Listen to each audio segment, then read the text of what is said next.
Seniors in Need, Caregivers in Distress. What are the home care priorities for seniors in Canada?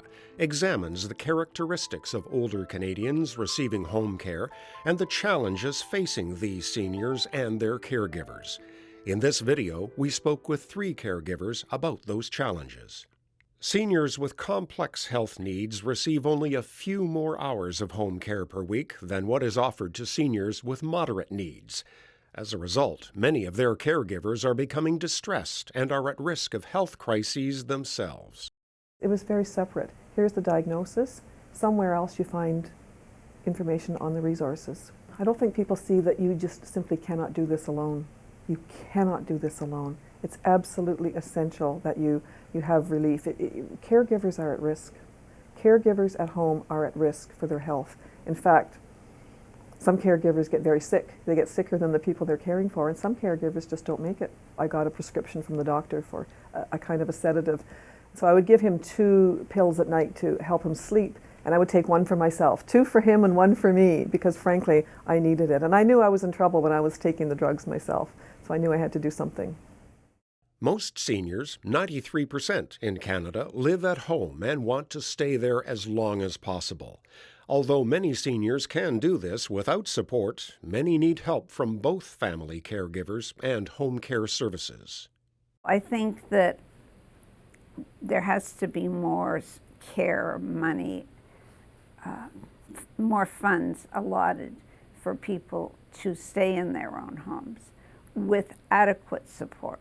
If I depended on the system, I not only would have been a caregiver, they probably would have had to put me away somewhere, because 24 hours, 7 days a week is very hard for anybody. And watching the person you love most in the world deteriorate in front of your eyes becomes much more difficult. And you tend to get very emotional. Sometimes you just think, oh my God, what am I doing? Am I doing it right? Is there anybody out there? I could never sleep, because in case he got up during the night, I was afraid he would fall. So I would sleep with one eye open to make sure that if he had to get up, that I would hear him. All home care providers need to be better trained and better compensated to deal with increasing complex needs of home care clients. So I was seeing sometimes about 10 different people. Some people would come to work, and each time you get a new person, you have to retrain them. That's the other issue. Once they knew what they were doing and you felt comfortable enough to leave them, to go out and do something, they quit.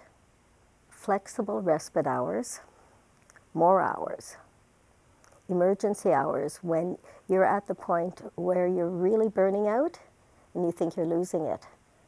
It would be really wonderful at those times to be able to pick up the phone and say, I need somebody. Please get somebody here now.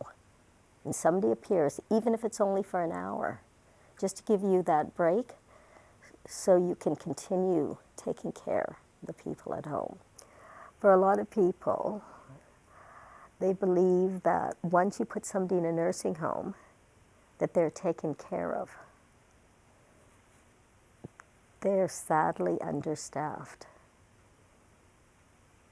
So not only do you have to pay for the nursing home, but to ensure that that person is cared for, you need to hire a PSW.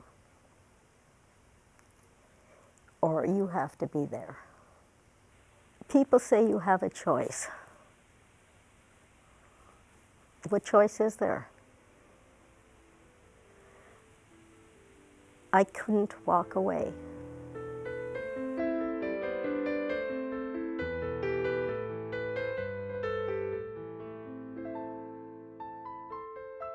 Download the full report, Seniors in Need, Caregivers in Distress. What are the home care priorities for seniors in Canada? At healthcouncilcanada.ca/homecare.